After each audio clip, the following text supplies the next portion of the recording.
গণতান্ত্রিক প্রক্রিয়ায় সরকার ক্ষমতায় যাওয়ার মধ্য দিয়ে আমরা আশা করছিলাম জুলাই বিপ্লবের মধ্য দিয়ে ক্ষমতার পথ পরিবর্তন, গণতান্ত্রিক পরিবেশ নিশ্চিত করা, দ্রব্য মূল্যের ঊর্ধ্বগতি নিয়ন্ত্রণ করা, দেশের মানুষের শান্তি শৃঙ্খলা বজায় রাখা, এই বিষয়গুলো সরকার অধিকতর গুরুত্ব দিবে।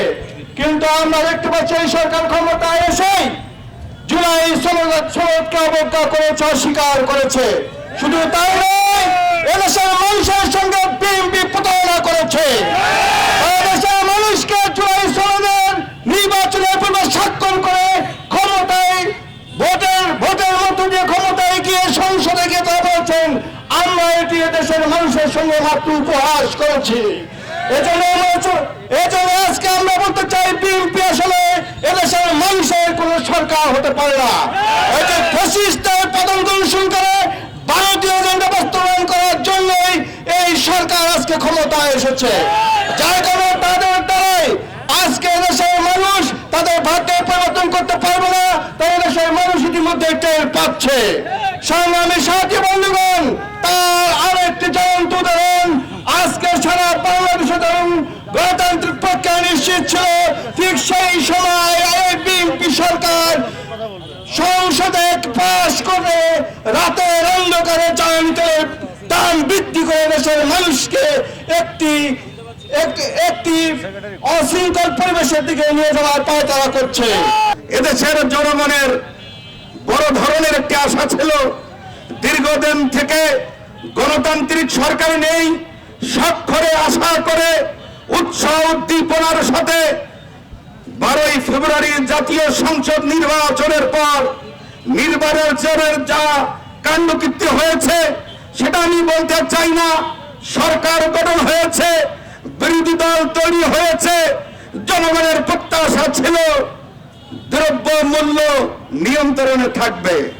কিন্তু দেখা যাচ্ছে গোস্তের দাম শুধু নয় বৃদ্ধি নয়, ইলিশের দাম শুধু বৃদ্ধি নয়, দেখা যাচ্ছে বেগুন সহ নিত্য প্রয়োজনীয় কাঁচামালের কাছে, কাঁচা বাজারের কাছে আসলে জনগণ যেতে পারছে না। শুধু তাই নয়, বিদ্যুৎ নিয়ে যে টালবাহানা ইতিপূর্বে ছিল, ভারতের দাবেদার সরকারের ছিল, বর্তমান সরকার এসে বিদ্যুৎ নিয়ে ষড়যন্ত্র করছে। এই ষড়যন্ত্রের ফাঁদে সরকার পা দিতে পারে, জনগণ পা দিতে পারে না। কথা বলেন ঠিক কিনা? রাতের অন্ধকারে হঠাৎ করে বিদ্যুতের দাম আপনারা বাড়িয়ে দিয়ে এই টাকা পয়সা লুটপাট করে আপনারা কি কার দেওয়ার একটা নাটক করছেন, জনগণ কিন্তু এটা টের পেয়ে গেছে। অতএব বিদ্যুতের দাম কমাতে হবে, নইলে গতি বিদ্যুতের দাম নইলে গতি। এরপর তেলের দাম, ডিজেল, পেট্রোল, অকটেন, গ্যাস, এমন কোন জ্বালানি দ্রব্যের মূল্য নেই যেটা লাফিয়ে লাফিয়ে নয়, দৌড়ে দৌড়ে নয়, হাঁপিয়ে হাঁপিয়ে বৃদ্ধি হচ্ছে। সরকারের প্রধানমন্ত্রীকে বলতে চাই, জ্বালানি মন্ত্রীকে হুঁশিয়ার করে দিতে চাই, দেশের জনগণের চাকা যদি বন্ধ হয়ে যায় আপনাদের রাষ্ট্র ব্যবস্থা বন্ধ হয়ে যাবে।